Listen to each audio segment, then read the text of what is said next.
Hello, everyone. Welcome back to the Hues of Beauty podcast. Today, I want to talk about laser hair removal because I get so many questions about it on social media, and I've had a few videos go viral where I was addressing complications of laser hair removal in patients who have black skin or dark skin. So, very commonly, people always ask the question, can people who have black skin or dark skin get laser hair removal? And the answer is yes, but you need to know the type of laser that is needed. You need to know what type of laser is required for this particular procedure. So I'm going to answer the question right out of the gate. You need a 1064 nanometer wavelength laser. This is the safest option or the best option for people who have black skin and dark skin. Okay. But for the rest of this podcast, I'm going to touch on questions that I get a lot about laser. So I'm going to do a very comprehensive video about laser so you can understand some of the nuances and reasons why, we have to take certain precautions with this particular procedure. So let's start with what laser is.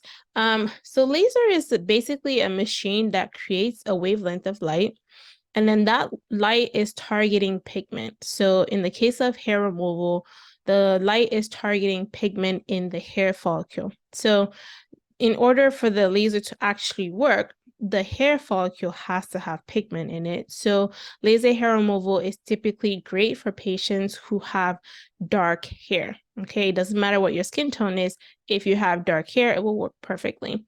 Now, historically, a lot of the lasers were great for people who had light skin and had dark hair.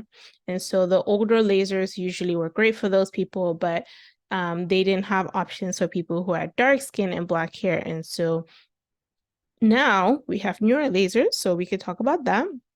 But there are three main types of lasers that are used for hair removal, and they're usually different wavelengths. So the Alexandrite wavelength, 755 nanometers, is a wavelength that is great for people who have light skin and dark hair. You can actually use it for people who have brown hair, but if you have blonde hair, it's very difficult to use laser to remove the hair. If you have gray hair, it will absolutely not work, okay? So that's a 755.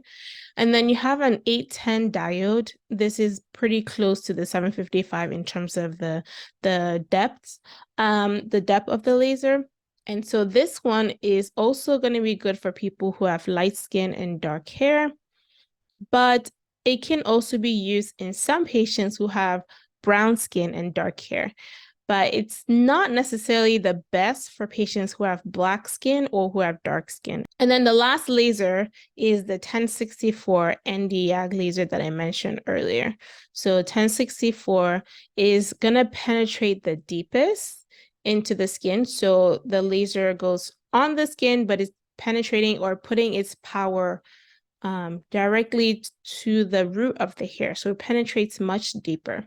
So within all of these wavelengths, if, for example, an alexandrite is used on a black person, the problem that will arise is the fact that you will most likely get a burn. And the reason is that, again, laser is targeting pigment. And the 755 nanometer, at that wavelength, it's too close to the pigment on the skin. And so instead of targeting pigment in the hair, it's also going to target pigment on the skin, and that's going to lead to a burn, okay? The 810 diode can also be used on darker skin, but like I said, it's pretty close to the 755.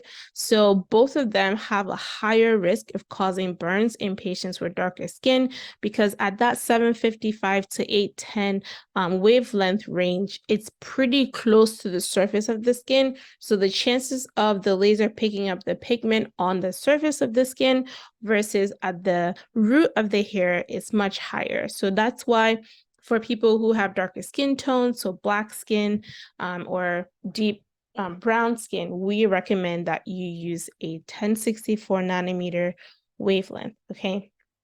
And I will talk a little bit later about like different ethnic considerations, so stay tuned for that. So the next question people always ask is Is laser hair removal permanent? And the answer is no. Okay, so laser hair removal is really not laser hair removal, it's more laser hair reduction. And so the goal is with laser to have 80% of the hair permanently removed and 20% of the hair stays dormant, and those hairs can come back. It can come back sporadically, it can come back with certain situations like stress or pregnancy. So go into laser hair removal with the notion that not all of your hair will completely go away. Now, the hair that will be residual should stay very thin and quite manageable. It shouldn't cause problems that hair causes for a lot of people. So in my office, the reason why people come in for hair removal most of the time is because they have developed ingrown hairs. And so once you've done quite a few sessions of laser, the hair that grows afterwards shouldn't cause those problems. It should be pretty thin, okay? Now, how long does it take to do a laser hair removal session? This is going to depend on the type of laser, okay? So not all 1064 nanometer lasers are created equal. Some of the older ones take longer. Some of the newer ones are faster. So my machine, for example, I can do someone's face in 5 minutes. Not everyone's machine can do that, right? So this is going to be very specific to where you go to get your laser hair removal treatment. But yeah, it can take, I would say don't get more than an hour of treatment, because it's pretty taxing on the body, on the person who's doing the treatment and on you who's getting the treatment. So for example, I usually don't do full body laser hair removal treatments in one setting. I will break it up because I think that's just too much stress on the body and on the person who's doing it. Okay. How often will you do the treatment? So this is going to depend on where you're doing the treatment. If you're getting laser hair removal on your face, typically we do that every 4 to 6 weeks. On your body is between 6 to 8 weeks, and it could range all the way up to 6 to 12 weeks. So depending on the body area, so for example, the back, maybe you don't need to do it as often. Now, this is also going to depend on whether or not it's a man or a woman who's doing it, but I'll touch on that later. But for the most part, for women, face is going to be more frequent, and then the body is going to be less frequent. Okay, so that's kind of a little caveat there. So hair type. What is the best hair type for hair removal? So like I mentioned before, it's important that the hair has pigment in it. So black hair is the best option. If you have thick, curly hair, then yes, laser is going to work for you. Now, a lot of times people want to do hair removal on the face because they have maybe thicker vellus hair on the face. So for example, I have a lot of Indian patients who want to come in for laser hair removal on the face. It can be really tricky in that situation because sometimes, especially in Asian patients, they tend to have something, or they tend to be at a higher risk for something called paradoxical hypertrichosis. And what this means is that, unfortunately, the laser hair removal machine can actually trigger their hair to develop more facial hair than is normal for them. And so if the hair is not thick, or if there isn't a pathology like hirsutism or PCOS, then I typically will not treat the face. If the hair is thick enough, then I will do it. But if the hair is not thick, I won't do it. And it's also a wasted treatment if you go to treat like your belly, for example, and the hair is just like really thin. It's not going to work, right? Because it's not pigmented enough. So just keep that in mind.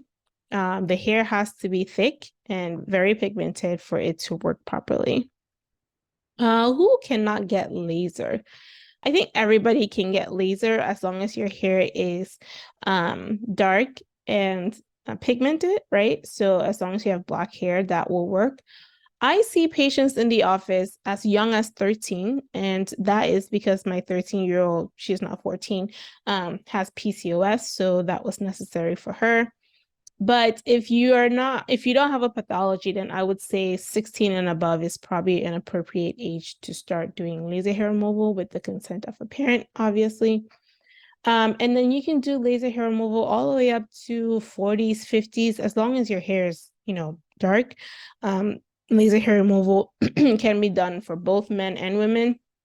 I will say for men, you're gonna need more treatments in general because most of the hair for men is driven by testosterone, which would make the hair keep growing. So you probably will just need to keep doing many sessions of laser hair removal. Compared to women, I will say that men need more treatments than women. And then who cannot get laser hair removal? So we don't do laser hair removal, obviously, below puberty, we don't do it. And then if you're pregnant, we will not do it. And that's because obviously they don't do studies on pregnant people. So we don't do laser on pregnant women. And I don't do laser on the underarms for women who are breastfeeding. If you're on medications that make you photosensitive, so medications like doxycycline that some people are usually on if they have like acne, they can be on that for a long period of time, or Plaquenil, there's a few of them. We may not do laser on you, or if you're with somebody who is pretty familiar with these medications, we will have to modify how we do laser on you. Okay, so those are the people who cannot get laser. What are the risk factors? So the biggest risk factor for laser is getting burns because that's what everybody sees on the internet. And so, like I said earlier, most of the time, the reason why people get burns from laser hair removal is because the wrong wavelength has been used. Okay, so like I said before, if you have black skin and you get a 1064 nanometer wavelength of laser hair removal, you shouldn't get any burns. But unfortunately, sometimes people will go to places and they will be the people who they go to won't have like a 1064 nanometer laser because it's expensive. So they might use a diode on them, and then that can lead to complications. The other thing that I see a lot on the internet in terms of burns is when people use IPL for hair removal. Now, it's 2023 when I'm filming this, so handheld IPL devices are like the rave right now. And I'll talk a little bit about that later. But if you go into a location and they have IPL, please do not let anybody put an IPL device on your body. I don't care what it's for. If they're trying to do laser hair removal or if they're trying to remove some sort of pigment, don't let them put it on you, okay? So IPL stands for intense pulse light, and this light typically is used to remove pigment. It's best to remove pigment in people who have light skin tones, okay? Light skin tones, like Fitzpatrick 1 to 3, okay? Max 4. And so if you're a person who is black or has dark skin, like you have no business using that machine. And the reason why it's hard to use that machine or why you're prone to burns is because the wavelength in that particular machine is quite scattered and it varies, right? And so sometimes when you're treating it, its intention or it's designed to remove pigment on the surface of the skin, but it will also remove your pigment if you're highly melanated, right? And so that's when burns tend to happen. And, the reason why we don't like burns, other than the fact that they're uncomfortable, is that you can develop either post-inflammatory hyperpigmentation or hypopigmentation or scarring after these burns. And, it can be really, really psychologically tough. The hypopigmentation is very difficult to treat. The scarring is, can be difficult to treat, and you will need more treatments down the line to fix the problem. So it's usually best to be educated about what the best option is so you don't have to worry about problems in the future. Okay. Pregnancy, fertility, breastfeeding. Like I said, you can't get it when you're pregnant. I don't do the underarms when you're breastfeeding, but I can do laser if you're breastfeeding. Otherwise, people always ask me about whether or not it's safe to use in the Brazilian area or in the stomach area. And the concern is that it can affect fertility. This is not true. At least I haven't seen any studies indicating that this is the case. And the reason is because the depth at which the laser goes doesn't penetrate deep enough to even go into any of your organs, your uterus, your ovaries, things like that. So this laser specifically sticks to the skin, so it's not something that you have to worry about in terms of fertility. I mentioned medical conditions where it may not be a great idea to do it. And mainly it's not the condition per se, but the use of medications. I will be cautious in patients who are diabetic, to be honest. Most skin treatments, chemical peels, all of that, we're very cautious with diabetics because if you're diabetic, then we don't want to cause a wound on your skin because you guys tend to have poor wound healing. So I will be cautious with diabetics, but I have a few diabetic patients I have treated with caution without any problems. So again, it's also going to be important to make sure you know who's doing your treatment. Like they need to be comfortable treating darker skin tones, comfortable treating you if you're on medications that can be a problem, or if you have medical conditions that can cause problems as well. And I was talking earlier about IPL. I want to talk about home IPL use. Like I said, IPL in general is not a great option for hair removal. And so I stand by, I always say this on social media. I don't think that you can use a home IPL device on your body. I've seen so many people try them on YouTube and then they end up with burns. But one of the other things that can happen with home IPL use, again, is that it can trigger paradoxical hypertrichosis, which is excessive hair growth. And then now you have to go into the office and get Nd:YAG lasers to then remove that excessive hair, which is really going to cost you so much money. Okay, so let's do a consultation. Let's mimic what I would normally talk to my patient about when they come in for a laser consultation. So let's say, for example, I have a 25-year-old female who's coming in for laser hair removal consultation, and she's interested in getting laser on her forearms, her face, her underarms, and her Brazilian. Okay, that's kind of a typical underarms and Brazilian is very typical for women. Face is typical for men and women, and forearms, we're just doing this as an experiment. Okay. So if you're coming in for laser consultation, obviously I will tell you how lasers work, like I mentioned earlier, and we will talk about different things like how to prep for laser.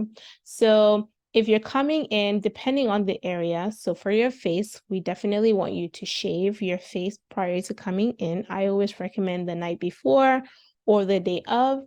And on your face, it's important to let us know what skincare products you're using. So for example, if you're using any retinols or acids, for retinols, you have to pause those a week prior. Acids, I would say at least 3 days prior, you want to pause that before we do laser hair removal treatments. And then on the underarms, we want you to not use deodorant prior to coming in. So just shave without deodorant. For your forearms, just shave. And for your Brazilian, just shave. Okay, so that's like what you need to do prior. All the areas that I mentioned, the treatment is going to vary. So for the face, we do the treatment every 4 weeks in the beginning. And as the hair gets thinner, then we will push to every 6 weeks or every 8 weeks. Okay.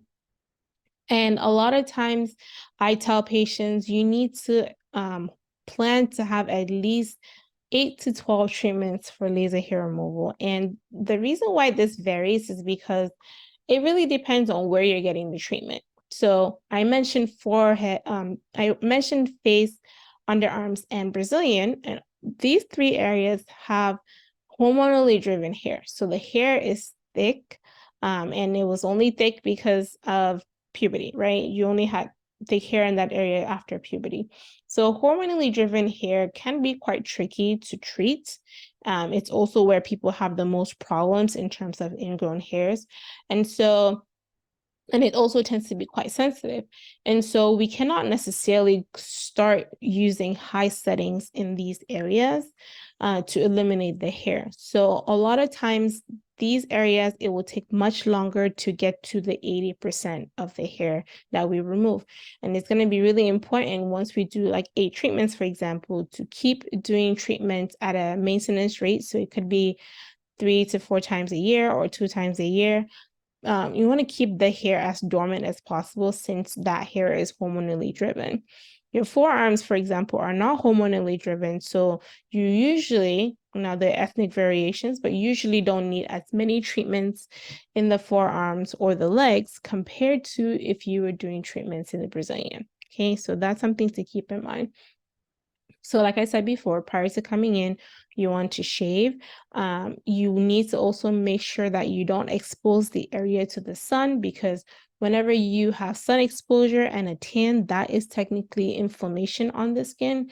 And so if you now bring inflamed skin to the office for us to put a laser that is heat on the skin, that can lead to either a burn or hyperpigmentation. All right.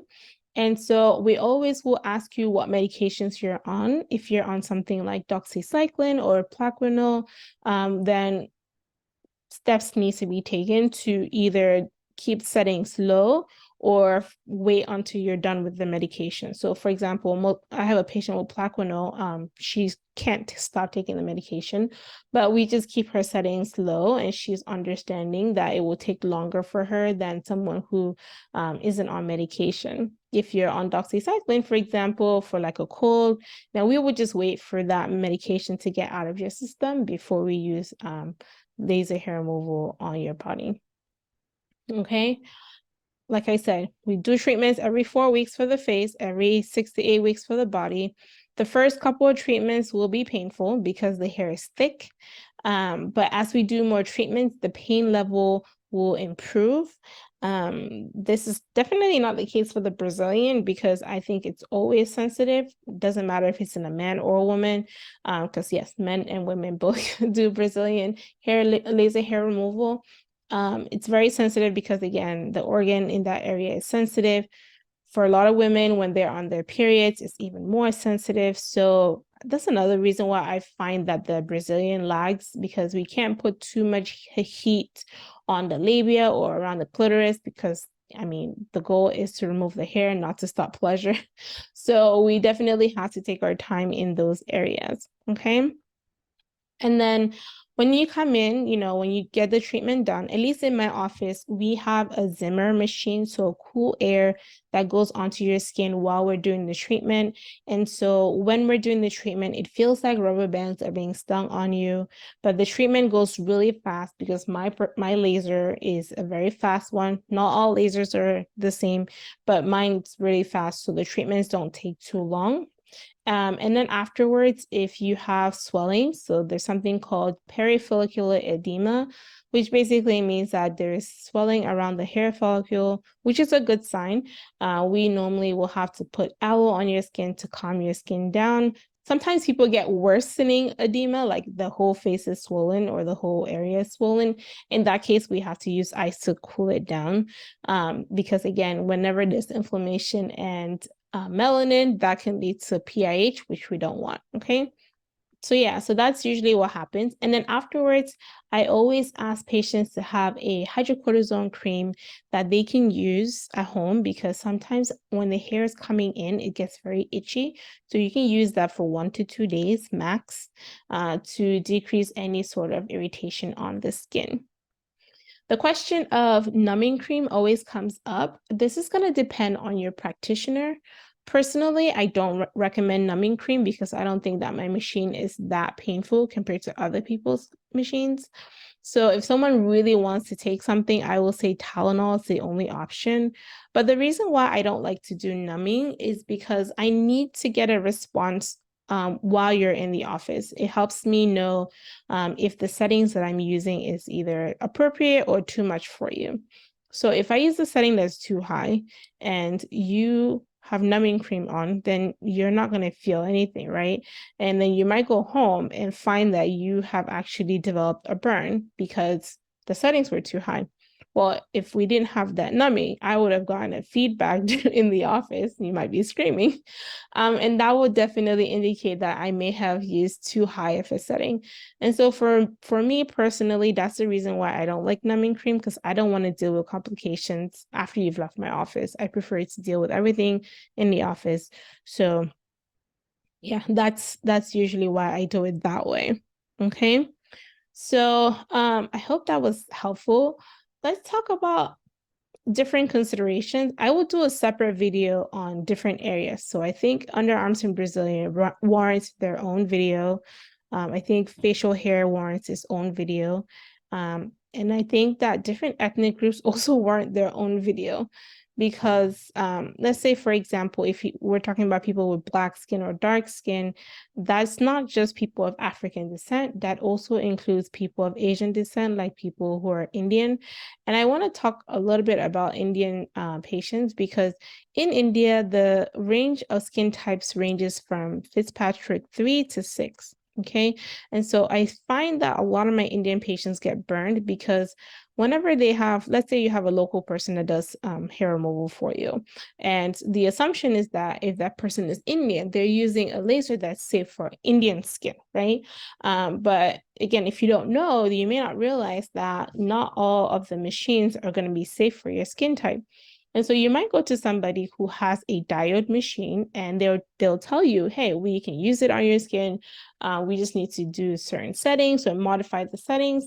And then you find that what happens is that you tend to get burned. So a lot of my patients that come into the office with burns tend to be Indian patients. And it's because they have a darker skin tone. So they could be Fitzpatrick 5 or 6. And unfortunately, they'll go to a local hair removal place. And because they trust someone from their country, they will unfortunately get burned. Either a diode is used or IPL machine is used. So this is why if you have Indian skin and you have dark skin, if you have Indian descent and you have darker skin, 1064 Nd:YAG laser is the best option. Another reason why people tend to get burns is because they get cheap laser hair removal machines or treatments, right? And so you find something on Groupon, you go in, it's either an IPL machine or it's a diode machine because those machines are cheaper, okay? An Nd:YAG will cost a practice between like 65 to 80,000 if it's a brand new machine.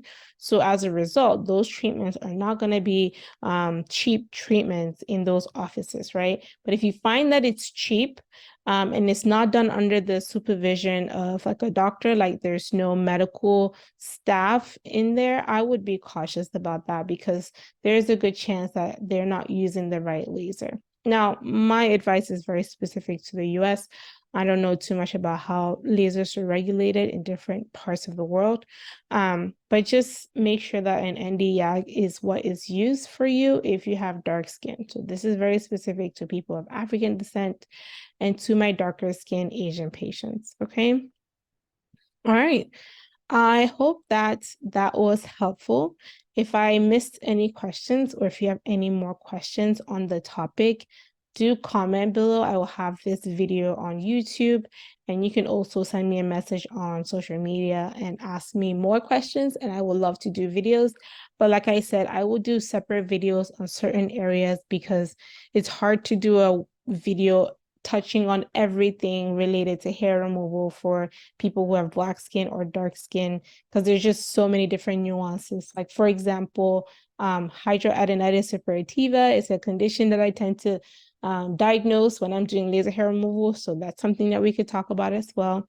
But I want to keep this talk a bit brief and I hope that that was sufficient. So in summary, if you have black skin or dark skin, then make sure that a 1064 Nd:YAG laser is used. And that is not a brand name. Think of it as a generic name. So brands that have that, I have the Splendor X machine in my office. There's also the Gentle Max Pro. There's an Elite Plus. There's Airlace. There's Cutera. Those are like brand names. There's Alma. So there's so many different brand names for the laser, but the generic term is the Nd:YAG laser. So be cautious if you go somewhere and they have a diode machine, but the 1064 handpiece, if they don't have good experience with that, I wouldn't risk it and use that machine for hair removal. So I hope that you found this podcast helpful. Let me know if you have questions, and I will see you on the next episode.